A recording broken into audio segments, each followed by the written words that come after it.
everybody, and welcome back to Tangent TV. My name is Joseph Lanzalata, and I am the Student Entrepreneurship Program Manager for Tangent, Trinity's Ideas Workspace.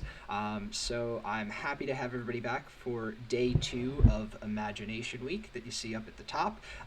We yesterday did a lot of exploring of kind of some trends and things that were going on today, and looked at a canvas as well. Today we're going to go through a few more of those trends in a bit of a different format. And then I'm going to show you guys another really cool tool that exists online that you may not have known about, and if you do, you should be using because I think it's really cool. Starting off again, as we did yesterday, I have the website above me. If you haven't already, if you're a student of Trinity, you are more than welcome to join Tangent Online, which is an open Blackboard module with resources like the ones I'm sharing with you today, just links to everything online in one place for you. And if you are not a Trinity student, you are more than welcome to sign up to our mailing list. We send out a once-a-month newsletter to let you know what's going on in the innovation space and what's going on in Tangent. So with that, guys, I'm going to jump right into it today. We're going to go into the first tool that I have come across that I think is super cool, and this is a map of trends and technology. The timeline starts from 2010 and goes on, and you'll see that I'm a bit zoomed in here right now, but I will zoom out in just a minute.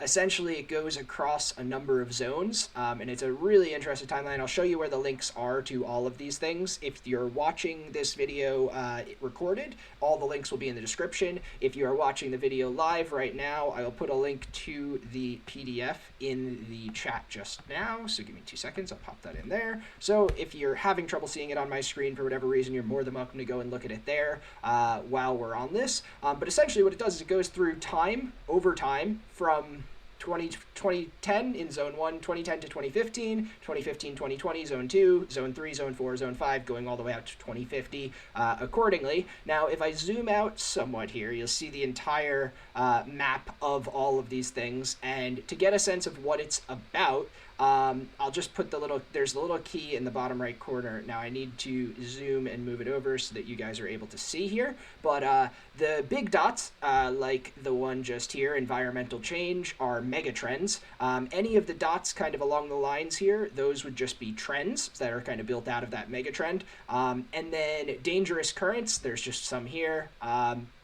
Are kind of, if there's a worry around that space. Poor visibility, as we don't know too much about it. There are a few of those around, like just over here, poor visibility. High-speed link, I believe there is maybe one or two on the thing. It's like a link between digitalization and volatility. There's a connection there. And then the last one is partial ruin. This is things kind of, there you go, you can see it. Partial ruin, this is things kind of that will be destroyed or partially destroyed by the time that you're at that year. Now, most of the partial ruins are on the outer edge because we don't know exactly when anything is going to go. And also, this is all a projection. Some of the trends are accurate based on what's happening, but all of the things outside of that are these little stars are predictions. So they're guesses at things that might come up in the future, but I wanted to take a look at this mainly because I think it's a really interesting representation of the different megatrends and how they span out to future potential innovations. And I think that you guys might be able to use that as a mechanism for coming up with new ideas or thinking about where your idea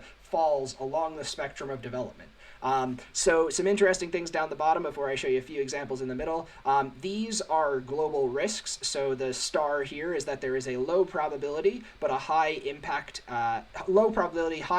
events that could delay any of the above trends and predictions. So these are things that might get in the way. There's everything from mass migration of population, nuclear terrorism, genetic terrorism, biospherical link to cancer. Forgive me if I'm pronouncing it incorrectly, but one that you may recognize in today's day is a global pandemic. Now, this was made before the pandemic broke out, but with COVID-19 out and among us and the lockdowns happening, a lot of these innovations or these timelines could be shifted, and I think that that's a unique thing to understand, is each of these different trends will be impacted in some way by the pandemic that is happening right now. And so to look at how the different trends and innovations are interconnected is a unique way of coming about with new ideas. Just this past weekend, we had a Techstars startup weekend that happened in Dublin and across the world, and there were loads of innovations that came into the fold. Many of those would come at the crossroads of two other areas. So this is why we look at these kinds of maps to see where the megatrends and where the trends exist. The categories of trends that are on this specific map, I'm just going to zoom out slightly here. We have society and culture, geopolitics, energy and raw materials, science and technology, healthcare and medicine, retail and leisure, the economy, financial services, environmental and climate, food and drink, transport, travel and tourism, home and family, IT and telecoms, news and media, work and business. So those are the categories, and each of those is represented by a color that we can trace a line. So the way that you might use this is if you have an idea in the space of, say you were going for environment and climate. Now that is the dark green. So what you'd start with is where is that dark green line, and you can kind of trace it, but you might start from the middle. So what megatrends does environment and climate attach to? I think the obvious one is just here. It's sustainability, then environmental change as well, and individualism. That may be a unique megatrend that connects to it, and then to see what are the trends coming out of it. So flooding, wilder weather, going this way, droughts, believers versus heretics. And then as we go even further out into the future, beyond what we know today, these are some predictions: peak copper, peak uranium, cities painted white to increase reflectivity, peak landfill, and then off the screen, so there may be further innovations down the road. So with that, you might have a bit of a sense of how this all kind of fits together. What I thought was really interesting is if we just kind of start looking around the outer edge, so the zone 5, 2035 to 2050, and zone 4, 2025 to 2035, you can kind of see what is the widest out thing there. So digital cash, widely embedded in human body, that would be an interesting innovation. Now this is where paring down these trends and looking at what are the steps to get us there is a really interesting concept, because we're not going to get there overnight. That may be something that we end up at, but looking at and analyzing these trends is a way that we can figure out how to get there. I'm just noticing in the chat column you put down Techstars was a great experience, would recommend it. Absolutely, these Techstars weekends tend to be really good, and it's the ability to apply some of this innovation that you may be starting in this week at a startup weekend is a great way to get it going. So I'll keep going some of this, just trying to scroll through some of the ideas that you might have here. Online communities start physical communities, so going backwards in that way. Move to global pricing of consumer goods driven by shop bots, so robots is a huge trend. Average lifespan 100 years, I am looking forward to that. Physical newspapers become luxury items, cyber pet vets, and then all the way out here, there's quite a bit of innovation. So DNA computing, quantum computing, no more autonomous email addresses, one email address per person. I can only imagine having one email address per person. Now that is in the light green section, so that is on the trend line of IT and telecoms. So this is where you can see kind of what fits into the space. Now, I'm not going to spend too much time just scrolling around the map for you guys. What I'd say is I put the link in the chat there. If you want to have a look, it'll be in the description once the video is uploaded after this. So if you're looking there, have a look down. But this is one thing that you can explore to kind of understand how things fit within the broader context. Just to point out some of the mega trends that are on here: power shifts eastward, urbanization, localism, globalization, aging, volatility, personalization, digitalization, sustainability, environmental change, individualism, if I didn't already say it, debt, and anxiety. So a lot of megatrends. As I said yesterday, there are different lists everywhere. So what I want to show you guys is where this comes from.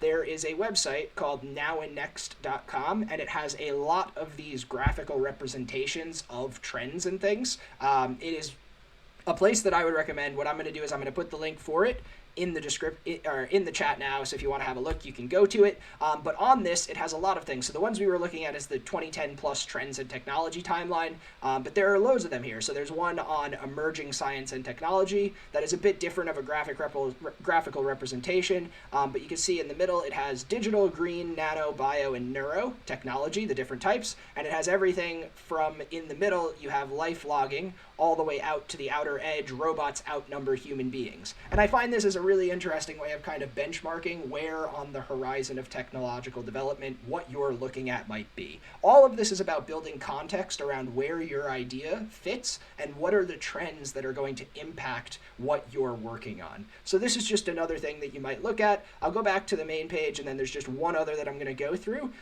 The other one, and we talked about food trends yesterday.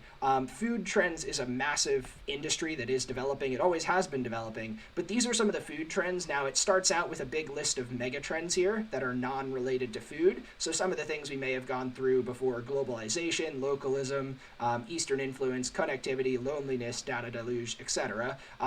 Interestingly, the way this one is set up is all of these little chilies represent how big of a trend it is. So 1 chili, mild trend; 2 chilies, a hot trend; 3 chilies is a kick-arse trend. So interesting that it actually benchmarks how hot the trends are. And then if you go over to the mains, the main food trends: value for money, value more than price, kids' health, speed, and convenience. So these would be things that are the primary trends and the key trends within the space. But what I find really interesting is if you scroll down, there are the new ones today, so things that are up and coming, but then also these are emerging trends, so things to follow: seasonality, sustainability. Again, that's another one of those sections where things cross over. So somebody who's working in the sustainability space or somebody who's working in the food space may not inherently come to the conclusion, oh, I should be thinking about food if I'm thinking about sustainability, or if I'm thinking about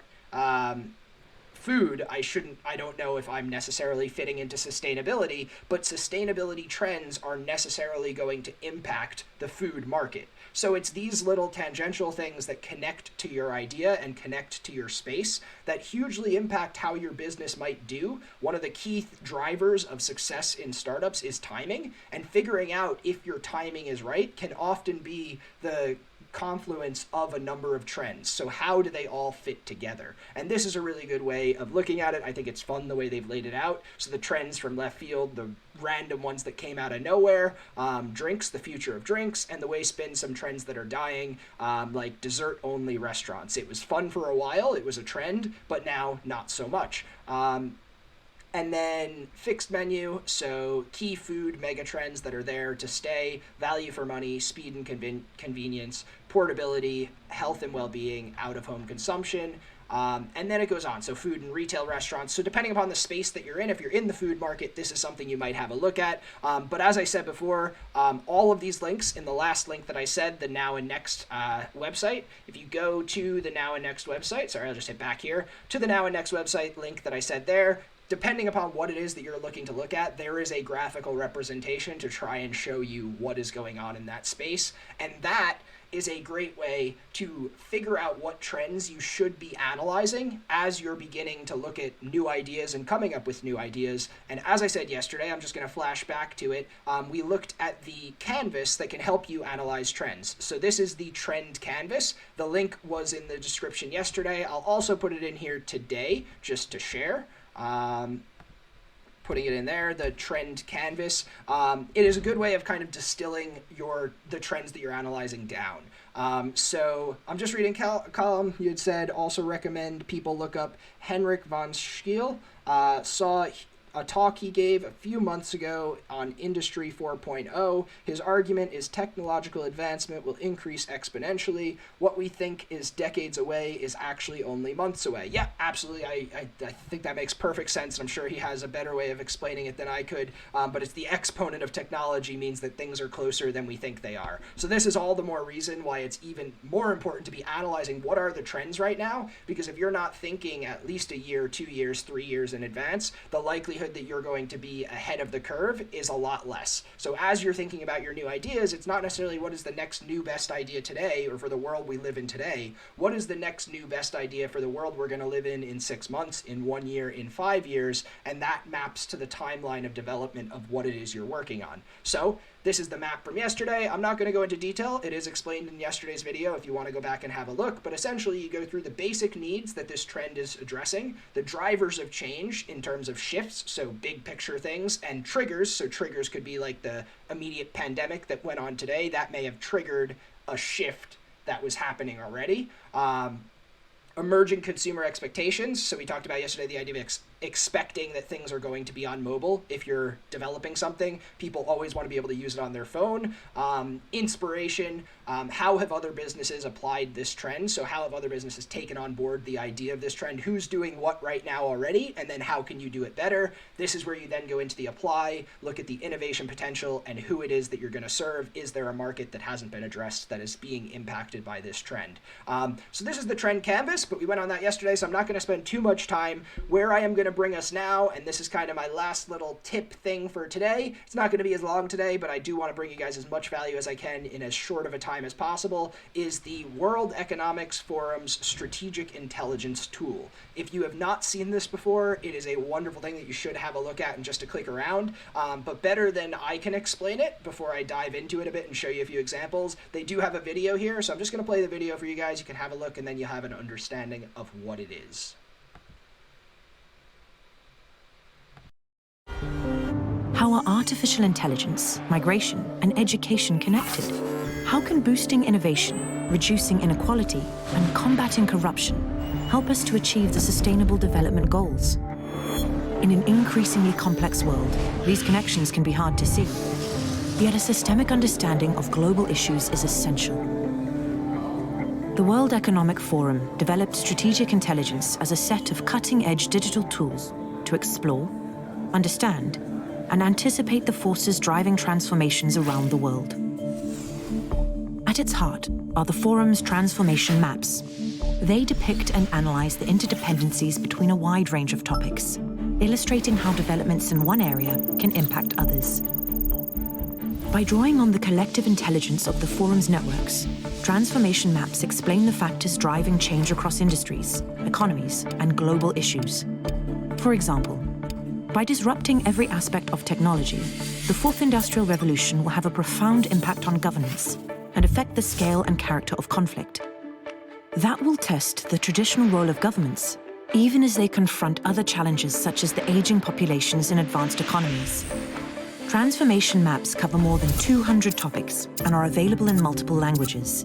Each topic is defined by its key issues, the most strategic trends shaping that topic. Because we are not looking at topics in isolation, but instead at entire systems in transformation, we highlight how the issues depicted in one map are interdependent with other maps. The content is continuously updated by leading experts from the Forum's extensive network. It is supplemented by a machine-curated feed of the latest findings and analysis from top universities and research institutions, and is enhanced by technologies used in machine learning, artificial intelligence, and advanced network analytics. The platform also incorporates economic, social, and political data, as well as time-lapse satellite imagery, allowing you to visualize trends in areas such as sea level rise, deforestation, global trade flows, and the refugee crisis. Strategic intelligence is the World Economic Forum's most advanced knowledge resource you can use to navigate today's increasingly complex and interconnected world.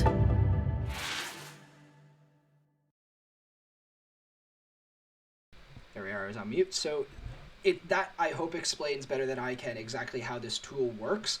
The idea is that it shows you the connections between every trend or everything that you might be working on. And that is hugely important to understand the world within which you are developing ideas. That is especially the case in the world of social innovations, because often it is more of a systems theory approach that's going to be needed to be taken, in that you need to understand the intricacies of the entire system in order to impact change on the small scale. So it's a unique way of looking at it. And just to give you guys an example of working through, when I came to the site for the very first time, the first thing I went ahead and typed in was entrepreneurship. So because obviously that is my area of interest that I might be working in. Now, a number of things come up, but I just clicked here on entrepreneurship. It is a global issue. And what ends up happening, I've already gone too far. I'm just going to go again. Entrepreneurship.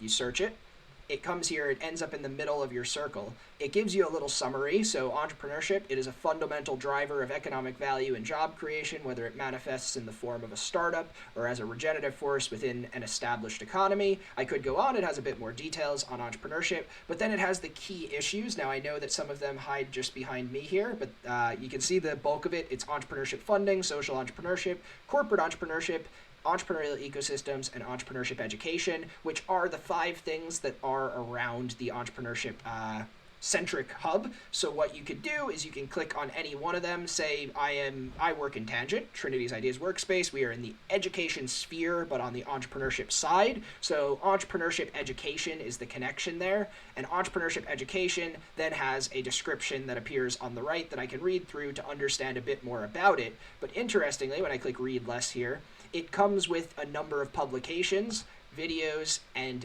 data that will tell me more about the topic that I'm looking into. Also, all of the things around it gives me all of the things that it is connected to. So it's connected to innovation, private investors, virtual and augmented reality, family business, behavioral science, values, education and skills, workforce and employment, youth perspectives. So what I might click on is education and skills. What are the skills in education that I need to know about? Because this is something that's tangentially related to entrepreneurship. So this is how you go and understand the trends that then connect. And what I might then do is go to publications. What are the publications? Who's talking about what? And I may go here, China's approach to tech talent competition, 10 technology trends to watch COVID-19 pandemic, eye tracking and artificial intelligence, enhance motivation and learning. Interesting one. If I click it, it gives me a little brief here, and I can go and view the entire article if I'm more interested.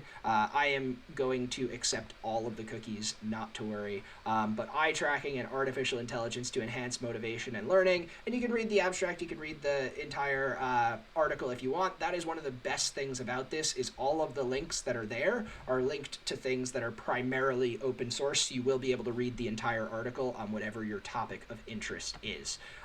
So I think this is a really cool tool to be able to use and explore the connections that exist in innovation and on the forefront of what's coming next. If you're, a research tool as well, Brendan, if you're looking at doing research into different topics, I think it's really good. If you're looking at researching the ideas that you're working on developing and finding articles that you want to read about it, I think this is a really good place to start. So I will share the link to Strategic Intelligence, the main page, in the chat right now. If you are watching a recording of this down the road, what I will do is I will put all of the links that I mentioned today into the description down below. But I am not going to hold you guys any longer. I think that the learnings from today, that's enough to throw at you guys. What I'd recommend is you go and take a look at the What's Next, or What's Now and What's Next website. See what kind of things pique your interest, look at some of those mega trends, and then when you land on a trend that you think is particularly interesting, go over to Strategic Intelligence, type that into the top bar up here, look up a bit about that trend, see what's connected to it, and then you might finish off by going to the canvas, and with that canvas you can analyze those trends and how it will impact your specific innovation that you are working on. That is all I have for you to get today, guys, so I am going to keep it short, sweet, and to the point. Tomorrow I will be back, and Thursday we have the kickoff of our second series of the interview series for Tangent TV, so do tune in for that. And then Friday will be the final part of Imagination Week before we dive into next week, which is going to be Collaboration Week. So do stick around. If you have questions, come on back, ask them to me, or you can reach out to me through the Tangent website. There are plenty of ways to find me. As I said before, my name is Joseph Lanzalata. I am the Student Entrepreneurship Program Manager in Tangent. I am excited to do more of this and learn about new imaginative